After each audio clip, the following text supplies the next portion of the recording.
দিলীপ ঘোষের মামলা খারিজ, 24 তারিখেই টেট পরীক্ষা, নির্দেশ হাইকোর্টের। কলকাতা হাইকোর্টের সাংসদ দিলীপ ঘোষের আবেদন খারিজ হয়ে গেল।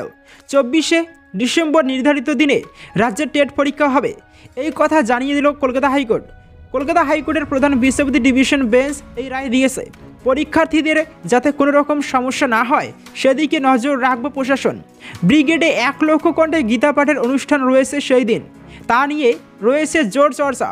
এর আগে 10ই ডিসেম্বর রাজ্যে টেট পরীক্ষার দিন নির্ধারিত হয়, কিন্তু শেষ পর্যন্ত সেই পরীক্ষার দিন বাতিল করা হয়েছিল। 24শে ডিসেম্বর ওই পরীক্ষা হবে, রাজ্যের তরফে এই কথা জানানো হয়। তারপরেই শুরু হয়েছিল চাপানুতর। ব্রিগেড প্যারেড গ্রাউন্ডে ওই দিন গীতা পাঠের অনুষ্ঠান রয়েছে। রাজ্য সরকার সেই অনুষ্ঠান বানচাল করার জন্যই কি এই ব্যবস্থা করলো, প্রশ্ন উঠেছে। টেট পরীক্ষা হলে রাস্তাঘাটে যানবাহন চলাচল স্বাভাবিক রাখতে হবে। পরীক্ষার্থীদের নির্দিষ্ট সময়ের মধ্যে পরীক্ষা হলে পৌঁছানোর জন্য ব্যবস্থা করতে হবে। এদিকে রাজ্যে এই প্রথম এত বড় কর্মসূচি রয়েছে। 1 লক্ষ কণ্ঠে গীতা পাঠ হবে। স্বয়ং প্রধানমন্ত্রী নরেন্দ্র মোদী আসবেন কলকাতা শহরে। শঙ্করাচার্যের উপস্থিত থাকার কথা বিজেপির পক্ষ থেকে দাবি জানানো হয়েছিল।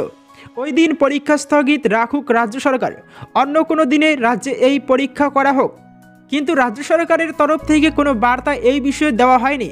গত সপ্তাহে বিজেপি সাংসদ দিলীপ ঘোষ কলকাতা হাইকোর্টের দ্বারস্থ হন। টেট পরীক্ষা 24 তারিখ না করার আবেদন জানানো হয়।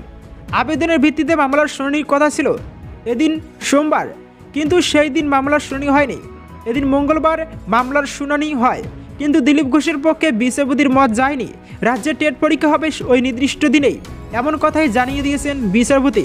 24শে ডিসেম্বর হবে টেট পরীক্ষা, দিলীপ ঘোষের আবেদন খারিজ।